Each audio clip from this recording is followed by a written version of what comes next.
Amado Dios. Bueno, pueden sentarse, mi amado hermano. Estábamos el día de ayer entendiendo un poco acerca del libro de Eclesiastés. Quiero explicarle que en el libro de Eclesiastés aparecen varias veces la palabra reposo. Sin embargo, 5 veces específicas, la palabra reposo va ligada directamente a los ministerios. El libro de Eclesiastés tiene dos cosas importantes. Primero, podemos ver la historia de un hombre que está totalmente afanado y que está sin reposo, porque su vida ha sido correr tras el viento, su vida ha estado basada en vanidades y su vida no ha encontrado realmente el propósito de Dios. Aquí dice la palabra, Eclesiastés 4:8, había un hombre solo, número 1, sin sucesor, número 2, no tenía hijo, número 3, no tenía hermano, número 4, y sin embargo no había fin a todo su trabajo. En verdad sus ojos no se saciaban de las riquezas y nunca se preguntó, ¿para quién trabajo yo y privo a mi vida del placer? También esto es vanidad y tarea penosa. Observe usted esto, que esta persona trabajaba sin un propósito. O sea, estaba totalmente corriendo tras el viento, sin un propósito en la vida, solamente el puro hecho de trabajar. Luego venimos y vemos la diferencia. Y oiga lo que dice Eclesiastés 5:19. Asimismo, todo hombre a quien Dios le da la capacidad, esa palabra se dice Natán, y eso lo vamos a explicar el día de mañana, pero quiero enfocarme en el hecho de que este hombre, por tener estas 3 cosas, tiene su alma reposada. Tiene la capacidad de hacer riquezas, tiene la facultad, le dio el Señor la facultad para que coma de ellas y tome su parte. Y también le dio el goce de su trabajo. Esto es don de Dios, dice. Es un regalo que Dios da. Al tal hombre, Dios le quitará las congojas comunes a otros hombres, pues Dios le responderá con alegría en su corazón. Observe usted que este versículo, este último versículo, en otras versiones dice, y Dios le dará reposo a su alma. Y Dios le dará satisfacción plena, dice otras versiones. Entonces, aquí esto es algo maravilloso entenderlo, hermano, porque para poder ampliar un poquito más, yo diría que la capacidad de hacer riquezas es el atrio, la facultad de administrarlas sería el lugar santo, y el regocijo sería el lugar santísimo. Y esto a la vez tendríamos que entenderlo, que muchas veces no se logra, porque la gente vive dominada por sus afanes. Acuérdese que el correr tras el viento, la palabra correr tras el viento en el libro de Eclesiastés aparece 9 veces, que es como que el antifruto, es como que el correr tras el viento es lo que no te va a permitir tener un fruto agradable delante de Dios. Amén. Esta palabra correr tras el viento en las diferentes versiones, y se lo dije ayer, solamente estoy tocando unas pinceladas del día de ayer. En la Serafín Aucejo dice el esfuerzo inútil, o sea, el correr tras el viento significa esforzarse inútilmente, o sea, esforzarse para nada. De ahí sigue la aflicción de espíritu, en la Nueva Reina Valera. En la Hoyman dice afán de espíritu. En la Dios habla hoy dice vana ilusión. Yo se los estaba explicando el día de ayer, solamente es para retocar un poco. En la versión oro dice vanidad y presunción, y en esta otra versión que es la Diego Asunce, si no me equivoco, es rebeldía de Ruaj. Si usted se da cuenta aquí, en la última, muchas veces por la multitud de las rebeliones, el pueblo de Israel dejó de recibir la bendición que tenía. Dios le había prometido una bendición bajo ciertas condiciones, y por la rebelión a no obedecer lo que Dios le había dicho, dejó de recibir lo que tenía que recibir. Por lo tanto, el reposo para mí es una consecuencia, es un efecto, es un resultado. O sea, con todo respeto, y perdóneme, no le quiero arruinar la bendición de decir que este año usted va a reposar, pero para que usted este año repose tuvo que haber hecho algo para llegar a ese punto, ¿verdad? Porque podemos proclamar el año del reposo, Pero si tú no has hecho una serie de cosas para alcanzarlo, no lo vas a tener. Lamentablemente. Entonces, nuestra tarea en este año es enseñarte. Porque si en algún momento no has hecho las cosas correctamente, si no lo logras este año, el año siguiente lo lograrás, porque el sello ya fue quitado. Y la proclama es de aquí en adelante por todos los años que vengan. Y el reposo, si no lo llegas a alcanzar en este año, yo sé que lo vas a alcanzar el año que viene. Pero lo importante es que vamos a abrir, como decía el apóstol Luis, una beta para poder escudriñar acerca de cómo lo podemos alcanzar. Amén. Por otra parte, tendríamos que ver cómo están nuestras calificaciones y si nuestras calificaciones nos acreditan a vivir ese reposo. Entonces dice la palabra en Eclesiastés, la primera palabra que va ligada al reposo en el libro de Eclesiastés es la semilla. Observe usted la semilla. En griego se dice espeiro o esperma. Y entonces dice Eclesiastés 11:6, de mañana siembra tu esperma, tu semilla, y a la tarde no le des reposo a tu mano, porque no sabes si esto o aquello prosperará o si ambas cosas serán igualmente buenas. Para mí el reposo no está en la siembra, el reposo está en la consecuencia que se logró a través de un tiempo que no te diste el reposo, sino que te diste a la tarea de sembrar, a la tarea de trabajar. Por ejemplo, usted puede decir, yo tengo esposa, ¿verdad? Pero para decir yo tengo esposa tienes que tener a alguien bajo tus alas, que lo cubres, que lo sostienes, que es tu amiga, que es tu hermana, que es tu hermosa, que es tu amada, que es tu esposa, tu perfecta. 7 dimensiones para deber de tener esposa. Entonces muchos dicen, tengo esposa, pero no han sembrado lo correcto para vivir en reposo con ella. Muchos dicen, tengo matrimonio, pero no tienen intimidad. Entonces, una persona puede decir, yo tengo matrimonio, y puede tener los papeles, y puede tener el acta, y puede decir, estoy casado, pero nunca tienen intimidad. Y tienen años de no tener intimidad. Yo conocí a una pareja que tenían 7 años de no tener intimidad. Entonces, ¿será que es matrimonio? ¿O será que no es matrimonio? Ustedes mediten sobre lo que es un matrimonio. Porque dice la palabra de Dios que la palabra matrimonio está sujeta a una palabra llamada débito. Entonces, la palabra débito en este caso es deber, es una deuda que tú adquieres, es un compromiso. Y dentro del compromiso dice el Señor, solo uno le voy a decir, la palabra débito y la palabra deber es la misma palabra en griego, y cuando dice, debéis de lavaros los pies los unos a los otros. Entonces, la primera cosa es, ¿por qué existen tantas colas de ministración en las iglesias? ¿Por qué es que las mujeres van a ministrarse por cantidades exorbitantes a las iglesias? Porque posiblemente no tienen un marido con quien ministrarse. Porque el primer rango de ministración tendría que ser tu pareja. Tendría que ser la primera línea con la que tú hablas, dialogas, te pones de acuerdo, luchas, cambias y después, si no hay resultados, pues seguir con la siguiente línea. Pero tener que abordar el tema una cantidad de veces para poder llegar a ese reposo. Muchos ni siquiera tendrían que llegar a un cuarto de administración a pedir consejo, porque entre ellos llegaron a ponerse de común acuerdo. Amén. Bueno, entonces, la semilla. Semilla, en este caso, también equivale a tiempo. Porque hay un tiempo de sembrar y hay un tiempo de cosechar. Observe usted lo que decía nuestro amado apóstol. Siembra uno, planta uno, riega otro, y Dios da el crecimiento. Para mí, se siembra en un cuerpo corruptible y se cosecha en un cuerpo incorruptible. O sea que el crecimiento o el fin del crecimiento tendría que ser en lo espiritual. Y el trabajo al alma sería el riego.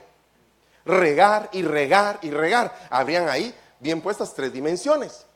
Entonces, tomando en cuenta esto, la vida está sujeta al número 7. Porque desde luego que la palabra de Dios dice en el Salmo 90:10, los días de nuestra vida llegan a 70 años, es porque inmediatamente si aplicamos la gematría bíblica es 7 por 10. Y si lo vemos de otra manera es la totalidad del reposo. Porque 10 es totalidad, ley, juicio, y 7 es plenitud, reposo, perfección. 7 por 10 serían 70. O sea que en este caso el final de la vida sería 7 ciclos de 10 o 10 ciclos de 7. Amén. Desde este punto de vista, si la vida termina en 70 años, según lo que dice acá, y en el caso de los de mayor vigor en 80, dice ahí la palabra, con todo su orgullo solo es trabajo y pesar, porque pronto pasa y luego volamos. Entonces, qué triste es llegar a 70 años, ver hacia atrás y ver que tu vida se te fue y no hubo un proyecto de vida. Todos debemos de tener un proyecto de vida. ¿Cómo vamos a vivir? Mire, las eventualidades ocurren, los designios de Dios ocurren, pero también dice la Biblia que nosotros tenemos que presentar nuestros planes delante del Señor. Nosotros tenemos que presentar nuestros planes y decir, Señor, estos son nuestros planes, tú los apruebas, pero este es nuestro proyecto de vida.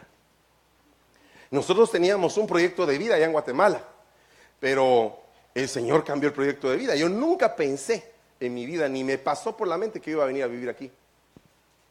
¿Sabe qué? Como era un poco legalista, decía que esta era Sodoma, ¿verdad? Y cuando mi hermana se vino para Estados Unidos, yo le pegué una regañada en el aeropuerto de la cual me arrepiento. Porque después, cuando a mí me enviaron, quien me abrió la puerta de su casa fue mi hermana. ¿Y sabe otra cosa? Y sí, la mandaron adelante. Ella no estaba en los caminos del Señor, se fue. Y yo me recuerdo que en el aeropuerto le dije, mira, te vas por tu propia voluntad, Dios no está en esto. Y le pegué una maltratada así hasta con Biblia y todo, amén y aleluya, y tururú. Pero el punto es que pasaron 3 años, y a los 3 años se abrió una puerta. Y entonces me mandaron para acá, y entonces dije, ¿y ahora en dónde vivo? Y me tocó llamar a mi hermana. Y fíjese cómo Dios opera en el carácter de un siervo, porque no es por ostentación, no es por orgullo, no es porque tú te crees el más hiper mega santo, no se trata de eso, se trata de que Dios quiere trabajar con tu orgullo, con tu autosuficiencia, y te vuelve a llevar al principio, donde tal vez tú cometiste un gran error. Y entonces hablé con él, le dije, mira, fíjate que me están enviando. Y pues no tengo dónde vivir. Y entonces ella me dijo, bueno, mira, lo voy a pensar. Fíjese usted. Y uno con necesidad. ¿Y sabe qué pasó? Mi cuñado, que nada que ver, tomando cervezas, haciendo asados con su familia y todo, sin nada que ver con el evangelio ni con el Señor, le dijo, dale una oportunidad a tu hermano, hombre. Tal vez algo nos enseña de la Biblia.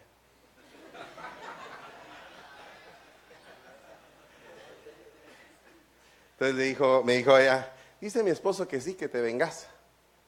A todo esto ya estaba de rodillas, llorando, clamando, ¿verdad? Y se abrió la puerta.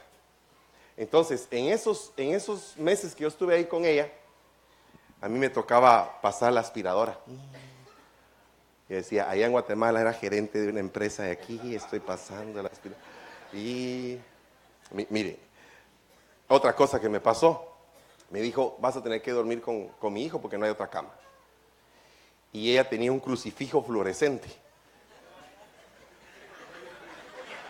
arriba de la almohada. Y entonces yo me acostaba y en la noche, ¡fum! Y decía, Señor, este es el lugar que quieres para tu siervo. ¿Qué está aprendiendo tu siervo aquí? La vida. Tú tienes que tener un proyecto de vida. Porque entonces el Señor va a poner sus planes. Ya no lo que tú quieres, pero tú le tienes que presentar tus planes al Señor. Planes de bien y no de mal, son los que tengo para ustedes, dice el Señor. O sea que el Señor planifica, ¿verdad? Para asegurarles un futuro y una esperanza. Observe, si el Señor tiene planes para ti y tus planes se encajan con los de Dios, ya la hiciste. Vas a vivir reposado. Segurito que vas a vivir reposado. Porque mire, la semilla va directamente ligada a la vida. La semilla y vida van de la mano. El poder copulativo, el poder de Dios, se manifiesta mediante un grano de trigo que cae a tierra. Y entonces ahí, a partir de ahí, todo cambia. Para tu vida, para mi vida, para el mundo.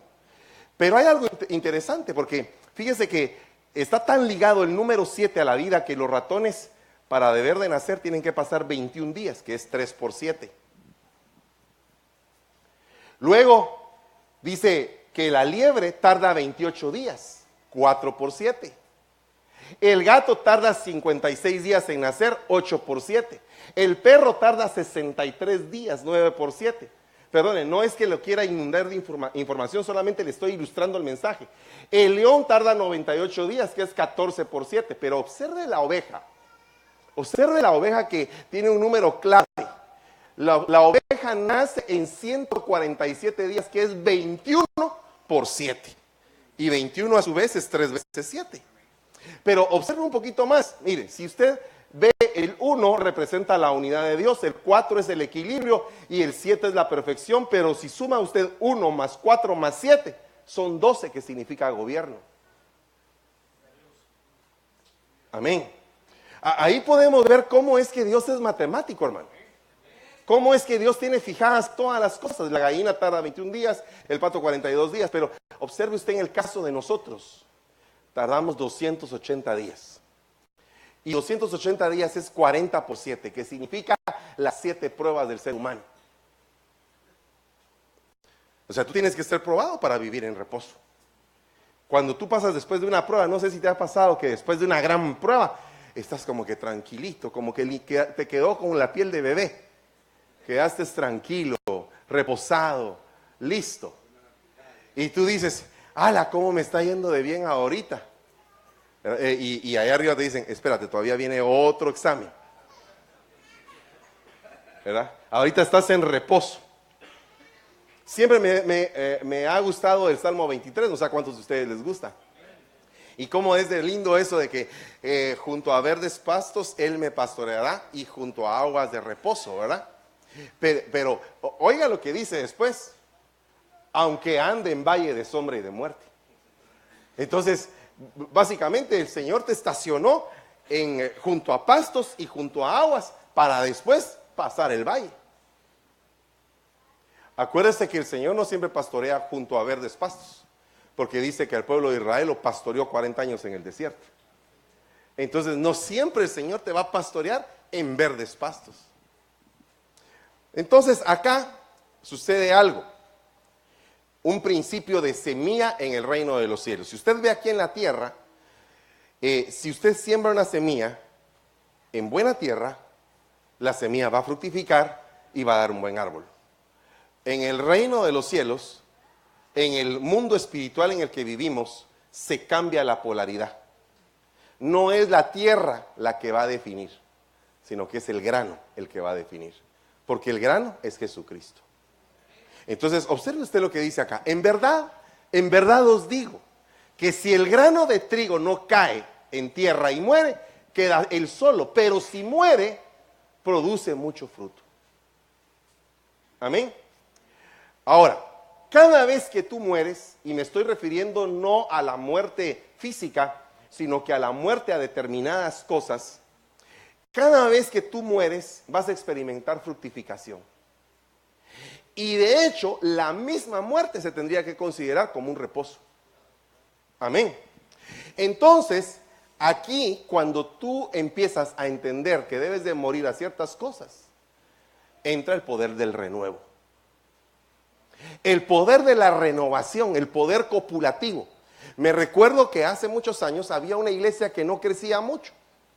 Y entonces llegó la pareja de pastores y subieron al altar y había un profeta y le dijeron al pastor, el problema que tú tienes, le dijo el profeta, es que tienes bajo nivel de esperma. Y efectivamente él en lo clínico tenía esa dificultad. bajo nivel de esperma.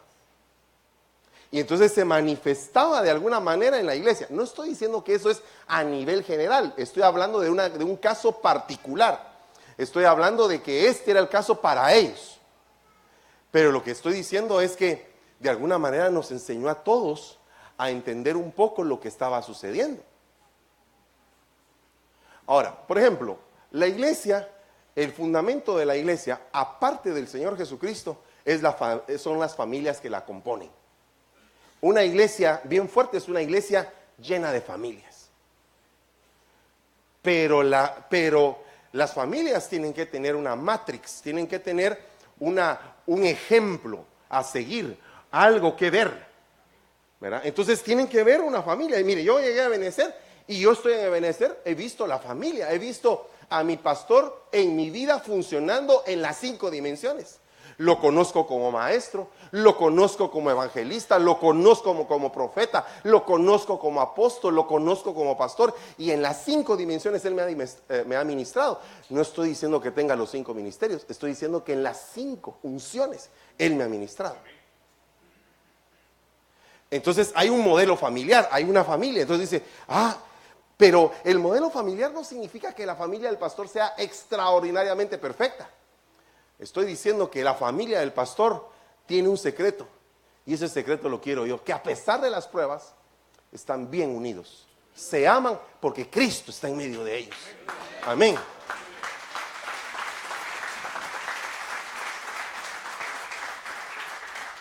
Me topé me tocó ir a ministrar a una iglesia, me llamaron, necesitamos su consejo, pastor, nos surge que venga, y fui. Y entonces la situación estaba de que el matrimonio se estaba viniendo abajo del pastor. Y entonces, ¿cuál fue el resultado? En ese momento el pastor dijo, miren hermanos, estaba el consejo de ancianos, el problema serio que tengo es que mi esposa se comporta como una Jezabel. Mire el problema es una cosa seria. Mi esposa se está comportando como una Jezabel. Trabajo y todo lo que yo trabajo ella lo echa por la borda. Entonces toda la iglesia estaba enterada del problema del pastor, y como el pastor no tenía cobertura, entonces él se ministraba con todos los ancianos. Entonces los ancianos estaban aguantando todo ese problema porque la mujer regaba todos los problemas de su casa.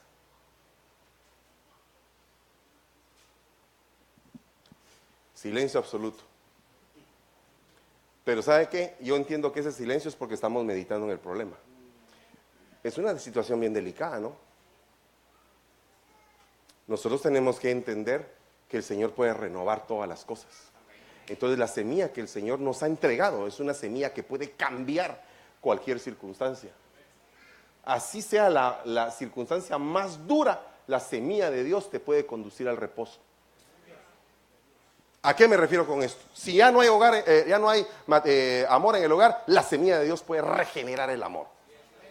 Si tú dejas que esa semilla entre en tu corazón. Hermano, es que fíjese que no tenemos comunicación, la semilla de Dios puede cambiar esas cosas. Todo está de que tú te tomes como qué tipo de tierra eres. Porque tienen que haber 2 cosas, semilla y tierra. La semilla ya murió, la tierra viene y va a decidir si la toma o la suelta. Entonces hay 6 tipos de tierra, y el número 6 está ligado al hombre. En el 6º día Dios creó al hombre del polvo de la tierra. Entonces tierra, hombre y 6 van de la mano. Y hay 6 tipos de tierra. Entonces observe usted, el sembrador salió a sembrar. Usted conoce esto. Parte cayó junto al camino, la otra cayó en pedregales y la otra cayó entre espinos. Pero luego cayó en tierra buena, y aquí podrían decir son solamente 4, no, porque la tierra buena se divide en 3. En tierra de a 30, tierra de a 60 y tierra de a 100. Entonces para mí son 6 tipos de tierra. Ahora, si lo vemos desde este ángulo, entenderíamos que junto al camino usted ya sabe, porque ha oído la parábola del sembrador varias veces. Pero el poder copulativo de la semilla quedó a la deriva, porque no la metiste dentro de tu corazón. No la pusiste en tu camino. La segunda cayó en pedregales, solamente fue una emoción de un tiempo. Hay gente que vive a base de emociones. Por eso es que esas iglesias que hacen shows y eventos tienen de alguna manera una cantidad de gente y un auditorio que los sigue. ¿Por qué? Porque van detrás de las emociones y de las pasiones, mas no quieren ser formados, porque la formación cuesta. La formación significa morir. Y después viene otra entre espinos, y los espinos significan los afanes. Y si amplificamos esto, antes de llegar a la buena tierra, con lo que te enfrentas es con espinos. Y entonces aquí vemos que el libro de Eclesiastés habla de espinos, habla de los afanes de la vida, habla de la turbación de espíritu, habla de lo que no permite que haya un renuevo en tu vida. Y el renuevo para mí es reposo. Porque si Él es el Señor del día del reposo y Él se llama el renuevo, significa que reiniciarse es precisamente parte de del mismo reposo que Dios quiere. Junto al camino, sin avance. Pedregales, sentimientos. Espinos, afanes. Pero cuando venimos a la dimensión de la fructificación, entonces tenemos que hay una tierra que cumple un 30, otra que cumple un 60 y otra que llega a un 100. El 100 sería la perfección. Sin embargo, cuando hablamos del 30 pensamos que ya la hicimos. Y el 30 no nos damos cuenta que hay un 70 de esterilidad. Y si el 70 lo ligamos directamente al reposo, entenderemos que el 70 es 10 veces 7. Amén. Bueno, entonces acá es donde empieza el tema, dijo mi pastor. Observe usted algo bien importante. Hay 3 tipos de obra: la obra del Padre, la obra del Hijo y la obra del Espíritu Santo. La obra del Padre empieza con el agua. Él dará a vuestra tierra la lluvia a su tiempo, lluvia temprana, lluvia tardía, para que recojas tu grano, tu mosto y tu aceite. Recoger grano, cosecha, para mí es reposo, porque es producto de una serie de bendiciones que vinieron sobre tu vida y que ahora estás bien. Amén. Yo estaba hablando con Raulito, él ya pasó la prueba, pero yo no he pasado la prueba. Mi hija está en tiempo de que se puede casar. Entonces este es el tiempo de orar, ¿va? Es el tiempo de orar. Estoy, Dios, Señor, y cuánto amigo tengo, mira vos, ¿qué hiciste? ¿Cómo fue la fórmula? ¿Qué te pasó? ¿Te fue bien? ¿Te fue no muy bien? Porque mira, hermano, eso es algo delicado. Has cultivado tu semillita, la has puesto, le has dado, la has nutrido, la has preparado, le has enseñado, y ahí has llorado con ella, has sufrido con ella, la has mimado, la has consentido, y de repente aparece ahí uno que ni licuado sale bueno. Es una situación complicada, ¿verdad? Es complicada, ¿verdad? Eso es como una hija, en mi caso. Ahora póngase a pensar con la semilla que Cristo es en tu vida. ¿Qué estás haciendo con esa semilla? ¿La estás cultivando? ¿Estás dedicando tu vida por completo a que esa semilla se fortalezca, que crezca? Tiene que haber lluvia, tiene que haber rocío, tiene que haber turbión, tiene que haber tempestad. Todas esas cosas van a hacer que tu semilla crezca. Pero también está la obra del Hijo, que es el aire. Después de decir esto, sopló en ellos y les dijo: recibid el Espíritu Santo. Es el aire, es el soplo. Y después viene la obra del Espíritu Santo, el fuego. Y se les aparecieron lenguas como de fuego, que repartiéndose se posaron sobre cada uno de ellos. Me voy a detener aquí un poquito y le voy a decir que después de que se levanta la cosecha, viene un tiempo en el cual tienen que ejecutar la roza, que es quemar totalmente todo. Y ahora ya no se usa por cuestiones del medio ambiente, pero antes se quemaba toda la roza. ¿Y para qué servía eso? Para fertilizar la tierra. Porque fíjese que cada vez que había una roza, todos los parásitos que estaban en la tierra, todas las bacterias, parásitos y todo lo que no le iba a servir a la siguiente siembra tenía que quedar quemado. Entonces van a haber cosas que para que tú alcances tu reposo vas a tener que destruir. Destruir totalmente y decir: Señor, en el poder del Espíritu Santo yo tengo que destruir esto para poder fructificar. Porque si tú sigues siempre con la misma cosa, mire, hay hay personas, tanto mujeres como varones, que no perdonan. Entonces, como no perdonan, no pueden entrar en el nuevo ciclo. Tienen que seguir recalcando lo mismo que pasó. Mira, en el año 70 me hiciste esto. Dios mío. En el año 80 y volviste a hacer lo mismo. Dios mío. Y ahora es en Cristo. Pero ahora viene la cuenta de lo que se ha hecho en Cristo. Entonces no hay reposo. Porque para que haya reposo tiene que haber perdón. Amén. Bueno, ¿cómo voy de tiempo, Raulito? ¿Bien? ¿30 minutos? ¿O cuánto falta? 30 minutos están ahorita. Perfecto. Excelente. Dios redimió el tiempo. Alabado sea Dios. Qué alegre. Dice, propósito divino. Observe esto. Que el siervo de Dios alcance la estatura y su respectiva fructificación. Así también la iglesia del Señor que Él pastorea. Va de la mano, un crecimiento y otro. Porque lo podemos ver en el caso de Moisés. Moisés vivió los 340. 40 en Egipto, 40 en el desierto y 40 otra vez en el desierto. Pero tuvo que correr primero los 40 para poder ser un ejemplo a la gente que tenía que pasar por el desierto. En el caso de Noé, vivió los 340 de la paciencia. 120 años construyó el arca. ¿Verdad? Entonces, trabajó por alcanzar ese reposo. Entonces, observe usted esto. Hay un 30% que ya está listo y que está fructificando en tu vida. Yo no sé cuántas personas aquí hay del 30. Porque lo primero que tendríamos que hacer es saber en qué calificación andas. El primero que tendría que saber la calificación es tu pastor, eres tú mismo. Tu pastor te puede decir, mire usted, yo lo veo como de 70, de 80, y tú dices, yo estoy en 10.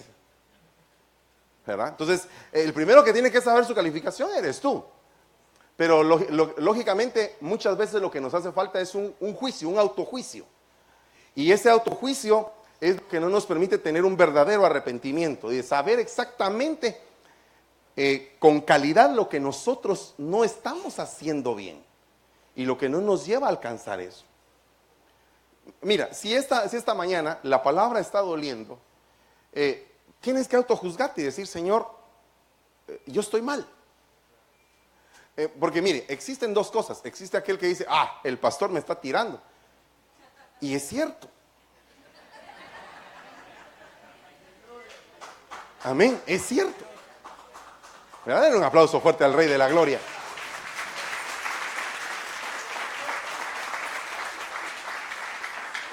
Es cierto, pero yo no conozco la vida aquí de nadie, hermano. Entonces, como Dios sí la conoce, Él es el que por medio de su palabra nos está exhortando y nos está llevando a tener que entender. Entonces, aquí hay mucha gente de a 30, hay mucha gente de a 60. Hay mucha gente que está apenas junto al camino.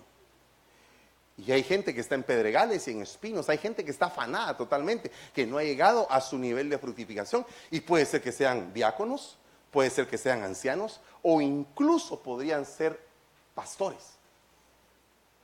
O incluso podrían ser apóstoles. Le voy a poner un ejemplo. Tomás. Tomás era incrédulo y era apóstol, ¿o no?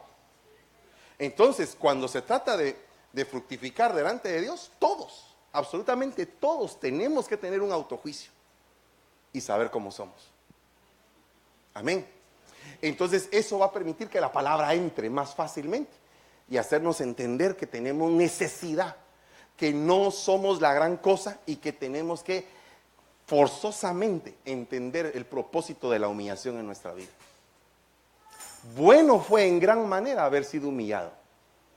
Qué lindo es entender eso. Entonces, fíjese que dice, el 30 es un número que procede del producto de un 3 por un 10. Este denota el grado de perfección divina, porque es el momento en el que el Señor inicia su ministerio. Para mí, el número 30 significa madurez ministerial. 30 codos medía la palmera. Y la palmera es experta en pasar las tormentas. 30 codos de alto tenía el arca. Entonces, altura, madurez espiritual significa el 30. Amén. Pero el 30 va a conquistar el 70. Ese 30% que ya tengo va a conquistar el 70. El resto de mi vida. 70 es vida. El 30 conquista el 70. Lo que tengo que conquistar es 70. Cuando comenzó su ministerio, Jesús mismo tenía unos 30 años. Podemos aplicar su significado agrado. Tú eres mi hijo amado, en quien yo me agrado. Pero si multiplicamos 30 por 10 da 300, y 300 es precisamente el largo del arca de salvación. Y 300 significa caminar con Dios, porque 300 años caminó Enoc y se fue. Entonces el 30 va ligado precisamente a la vida. Pero no le estoy hablando del 30% que da fruto solamente, sino que le estoy hablando del 30 de madurez, del 30 de altura. Amén. Del 30 que da sazón. Amén. Miren, muchos están pensando en este tiempo en títulos, en nombramientos, en reconocimientos. Pero debemos de hacer la obra. Eso es lo que importa. Y no precisamente la obra que todo el mundo va a ver, sino que precisamente la obra que Dios va a ver.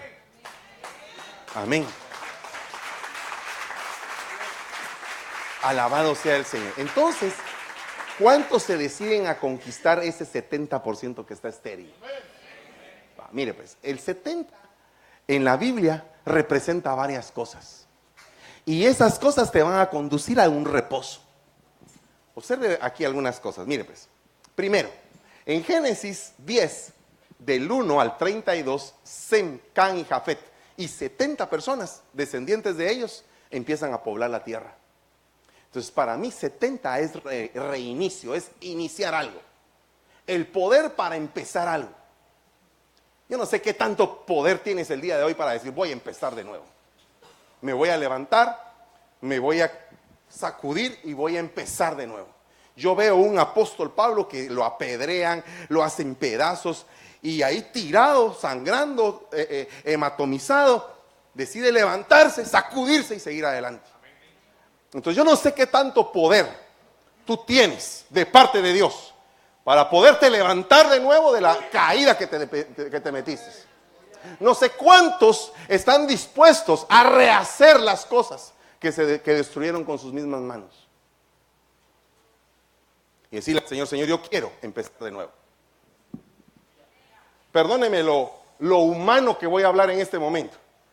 Pero el paso 4 de Alcohólicos Anónimos dice, voy a hacer un recuento de todo el desastre que hice. Y voy a tratar en gran manera de ver cómo lo arreglo. Y es un alcohólico anónimo, hermano. ¿Usted tiene la fuerza del Espíritu de Dios? ¿O no? Y hay gente que se da por vencida, que ya no quiere empezar de nuevo. Hoy es tu día. Hoy puedes decir, voy a empezar de nuevo. Me voy a dar otra oportunidad porque Dios me la está dando. Pero qué terrible sería que Dios te diera la oportunidad y que tú no la quieras agarrar. Y que tú no quieras decir, voy a empezar otra vez. Y que tú sigas otra vez con el acusador que te dice que eres pecador, que no sirves para nada, que eres esto, que eres lo otro. Cuidado de aquellos que se convierten en acusadores de aquel que ya Dios lo perdonó. Porque, perdón, puede ser que tú mismo salgas después acusado.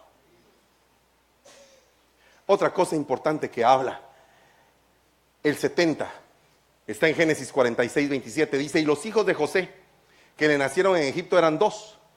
Todas las personas de la casa de Jacob que vinieron a Egipto eran 70. Todas las personas que descendieron de Jacob fueron 70 almas. Pero José ya estaba en Egipto. 70 almas. Pero a Abraham le dieron una profecía. El mismo Señor se la dio. Y le dijo, tus descendientes van a ser esclavos por 400 años en una tierra extranjera. Pero al final van a salir con grandes riquezas.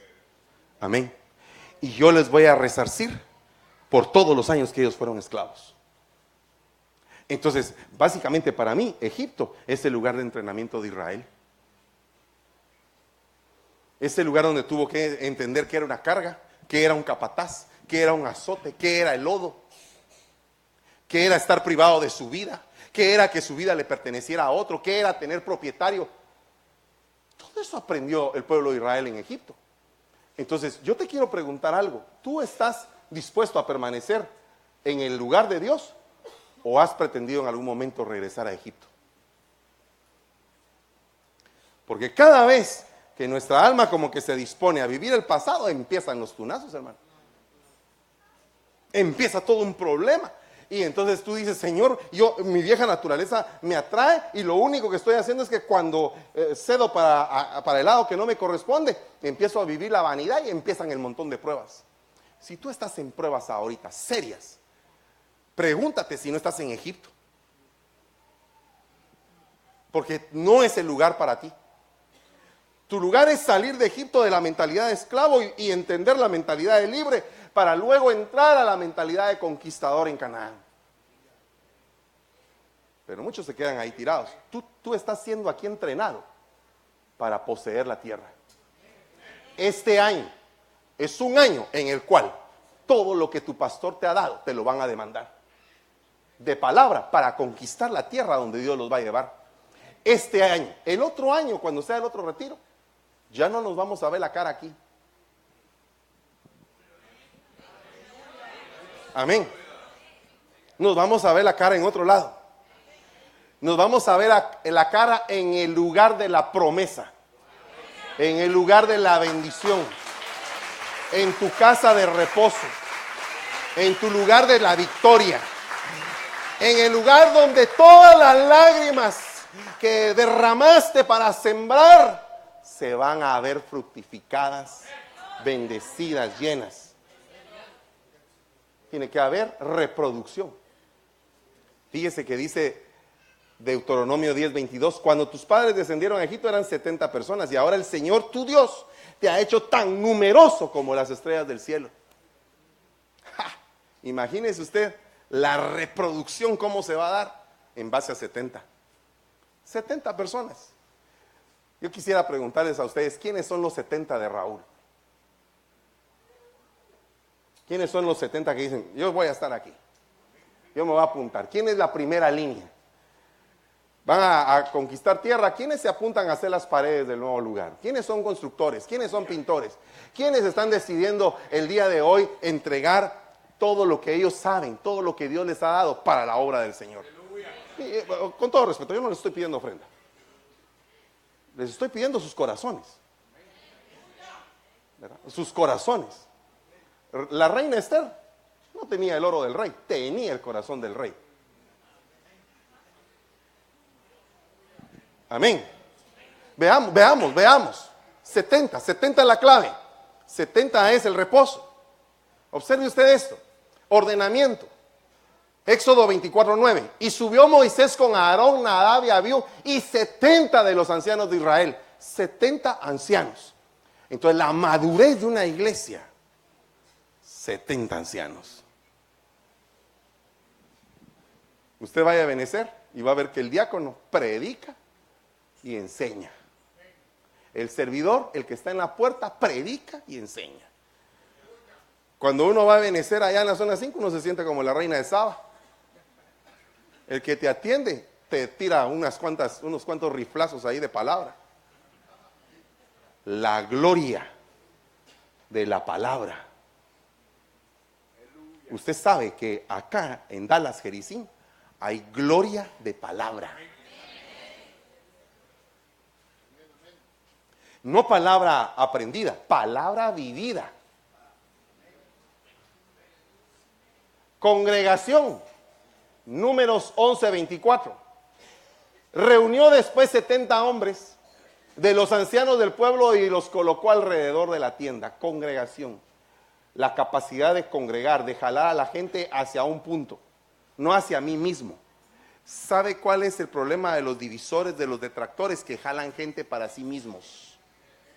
Usted sabe que en la Biblia el apóstol Pablo y los apóstoles se enfrentaron con diferentes detractores. Uno de ellos era Demetrio. Demetrio, el que estaba haciendo idolitos de la diosa Diana, hizo que el pueblo aplaudiera 2 horas a la diosa Diana. Imagínense qué poder de detractor ese en contra del apóstol Pablo. Y Mineo y Fileto eran mutiladores del cuerpo, que su palabra era gangrena, insensibilizaban al cuerpo. Alejandro el carcelero era un fuerte oponente. Diótrefes era el que quería ser el primer lugar en todo. Entonces esos espíritus de detracción se manifiestan en las iglesias y no hacen que la iglesia se congregue. Tú cuando tú vengas a la iglesia, una bendición poderosa es para entrar en tu reposo. No estés oyendo terceras personas. Oye lo que dice tu pastor. La oveja oye lo que dice el pastor. Eso es lo que te va a permitir reposo. Eso es lo que te va a permitir reposo. Si tú empiezas a oír a terceras personas, que mire, ¿y sabe usted cuál fue la última de la iglesia? ¿Y usted sabe qué fue lo que pasó? ¿Y usted sabe? Ya. Tu alma fue vendida al poder del anticristo, que es el que se opone y se exalta. Entonces la primera característica de un divisor es que se opone. Y la segunda es que se levanta. Usted observe a Absalón. Primero se opuso y después se levantó. Oiga, el reposo, ya estoy terminando. Jeremías 29:10 dice, pues así dice el Señor, cuando se le hayan cumplido a Babilonia 70 años, yo os visitaré y cumpliré mi buena palabra de haceros volver a este lugar. La gente no hizo reposar la tierra. Entonces el Señor los mandó deportados a Babilonia, porque no reposaron. Entonces cumplieron allá 70 años y cuando la tierra reposó, ellos volvieron a su tierra. Entonces la tierra clama y dice, ya no aguanto. Ya, estos ya de una vez sacaron hasta la última gota, no me han dejado descansar. La tierra se queja. La tierra vomita. La tierra tiembla. La tierra se abre. Entonces hay un efecto tierra. Cuando estamos analizando el escenario tierra, hay un efecto que sucede en la tierra. Bueno, por último, oiga, activación. Los 70 regresaron con gozo, diciendo, hasta los demonios se nos sujetaban. Y el Señor les dijo, hey, no se estén gloriando de que los demonios se les sujetan. Mejor gloríense de que su nombre está escrito en el libro de la vida. Esta mañana, tu nombre está escrito en el libro de la vida. Pero eso se dio por algo maravilloso que a veces no lo entendemos. Nos cuesta entenderlo, hermano. Jesús le dijo, no te digo hasta 7, sino hasta 70 veces 7. La vida misma está ligada al perdón. Tú no pudiste haber tenido reposo si Dios no te hubiera perdonado. O sea, tu reposo, el centro de tu reposo es el perdón. Y el perdón está ligado al número 7. ¿Tú quieres tener reposo? Perdona. Perdona a tu esposo. Perdona a tu esposa. Perdona a tus hijos. Perdona a tus hermanos. Perdona. Porque el perdón va en contra del espíritu del vengador. Y el vengador, una de las características que tiene es que te arranca el reposo. Porque el vengador empieza a quererte cazar. Y eso angustia el alma. Dice, si 7 veces es vengado Caín, entonces Lamec será vengado 70 veces 7. Y el Señor arrancó con eso. Lo arrancó con el otro versículo. Hasta 70 veces 7 tienes que perdonar. Arrancó el poder del vengador que había sido escrito en la palabra. Con esta otra palabra. Entonces, el 70 equivale a la perfección del amor, de la misericordia.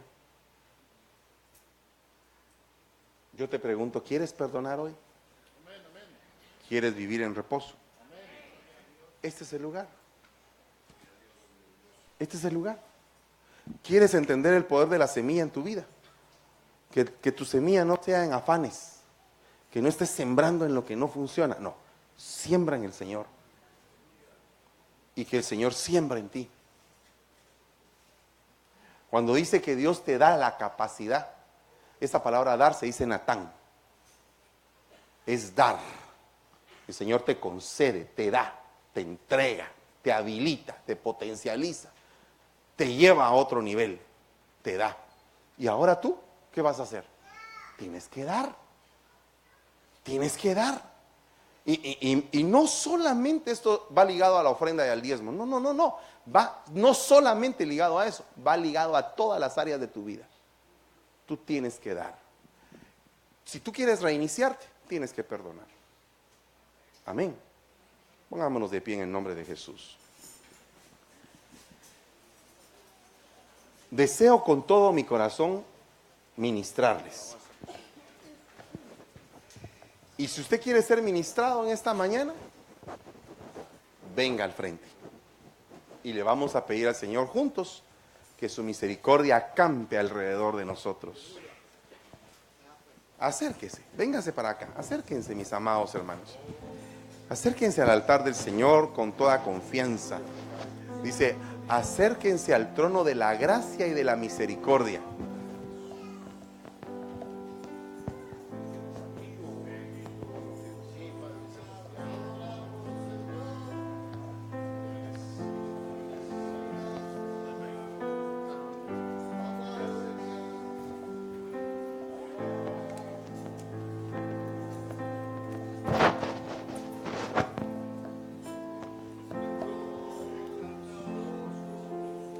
Aleluya.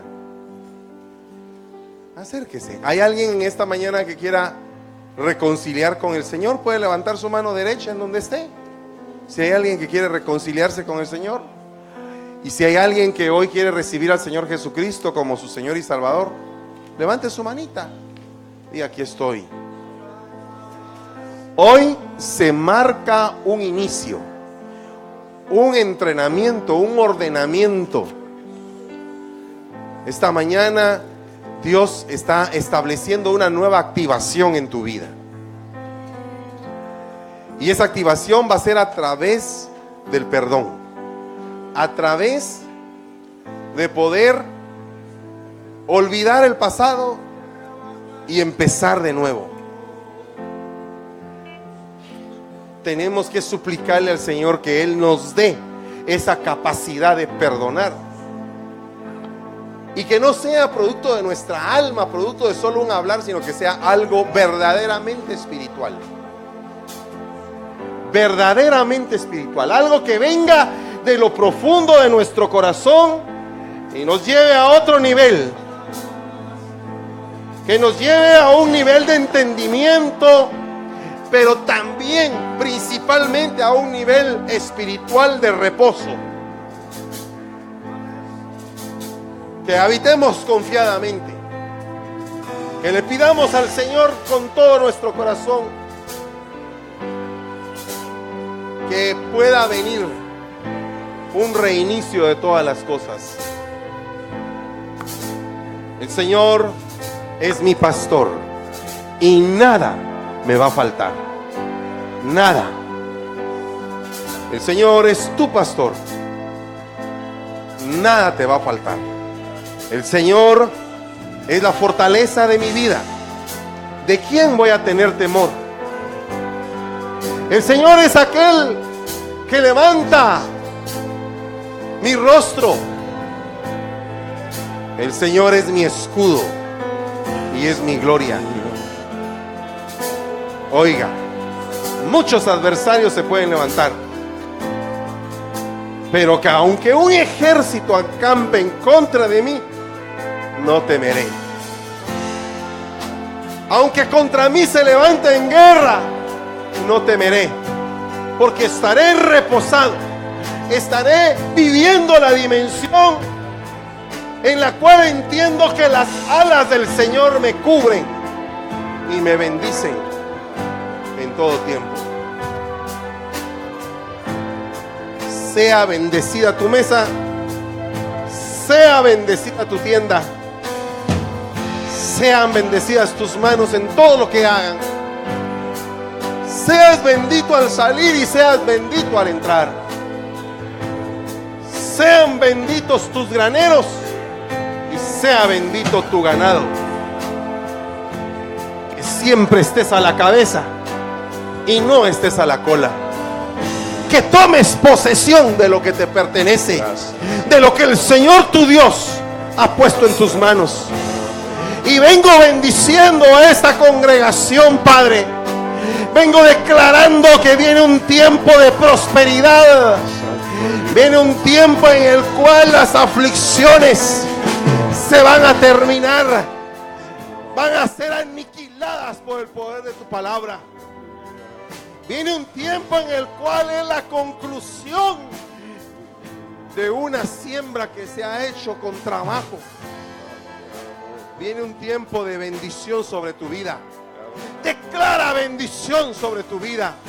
Señor, soy bendecido. Soy prosperado, Señor, porque tú estás conmigo. Porque tú me llevas de gloria en gloria, de victoria en victoria. Porque vivo por fe y para fe. Porque me amparo de esperanza contra esperanza. Porque voy de poder en poder. Porque voy a conquistar la tierra que tú has prometido para mi vida. El lugar de mi reposo. El lugar del descanso. Yo bendigo tus lomos. Bendigo tu cerviz. Bendigo tus lomos y bendigo tu cerviz. Bendigo tus pies firmes que no han claudicado. Bendigo tus rodillas que se han doblado delante del Señor. Bendigo tu cabeza en la cual hay aceite de la redoma que te ha habilitado para toda buena obra. Bendigo tu semilla. Bendigo el fruto de tus manos. Bendigo la planta de tus pies. Bendigo el cetro que Dios te ha dado, el báculo que Dios te ha dado, la vara que Dios te ha dado. Bendigo la espada que Dios te ha dado. Bendigo el escudo que tienes. Y bendigo el hecho de que Jehová te ha rodeado. Estás en el hueco de su mano izquierda y con su mano derecha te cubre. No hay temor en tu vida. Hay firmeza y hay reposo constante. Hay confianza, hay certeza. Dios te ha bendecido en el nombre poderoso de Jesús.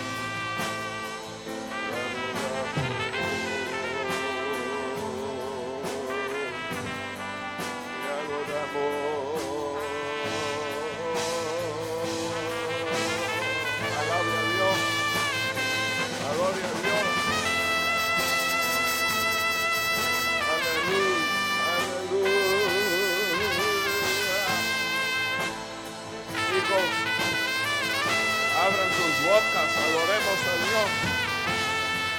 Aleluya, aleluya, te adoramos.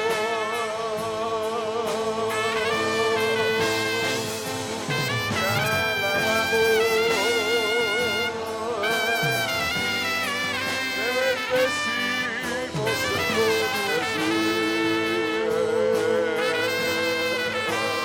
Reinas poderoso,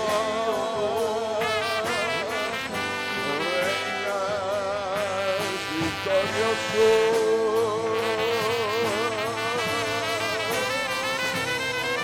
Jehová de los ejércitos, tú eres nuestro Dios.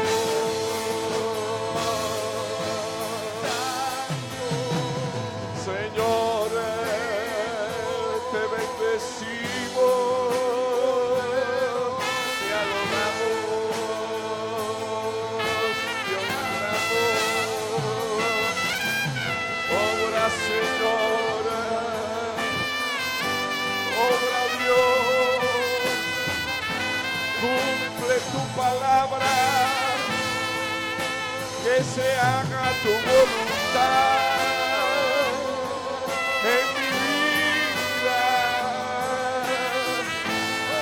que se haga tu voluntad en la la vida de tu pueblo. Aleluya. Brahma Masalabai. Brahma Masalabai.